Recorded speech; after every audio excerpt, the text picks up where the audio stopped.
सुजित Kumar BJD छाड़िबा नै दल को चेताइले वरिष्ठ नेता अमर प्रसाद शतपथी कहते अन्य उपरे दोष लदी बसीगले हेब नाही कौन पई आम दल में असुविधा रोचे ताकू तर्जमा कर आवश्यकता रही ये जो परिस्थिति सृष्टि होती नहीं आमको अधिक आत्मनिरीक्षण कर समय आसी जो माने गोटे समय आग धाड़ी थे काम करुले से माने कहीं दल छाड़ी जाउछंती आम तरफ समीक्षा आवश्यकता अच्छी बोली कहते वरिष्ठ नेता अमर प्रसाद शतपथी सेपटे बीजेपी नेता बाबू सिंह कहते कहा को पिंजरा भितर रखा जाई परिबो नाही आमे कहा घर भांगिबा को चेष्टा करूना हूं जो माने आसीबे से मानकु आमे स्वागत करिवो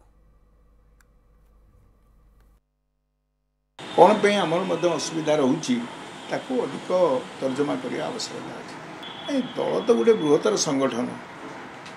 कई व्यक्ति द्वारा गले क्षति होंतानी कि पार्लियामेंट को जो मान को आम पठेचे यदि से भली लोक जिबे तार प्रभाव निश्चित दल उपर पड़े। बिजु जनता दल राज्यसभा सांसद काली भारतीय जनता पार्टी जोग देछन आमे स्वागत करूछु।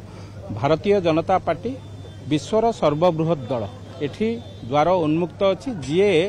देश को भल पाउथिबो जे राज्य को भल पाउथिबो जे लोकन को भल पाउथिबो ता पई भारतीय जनता पार्टी आसन संरक्षित।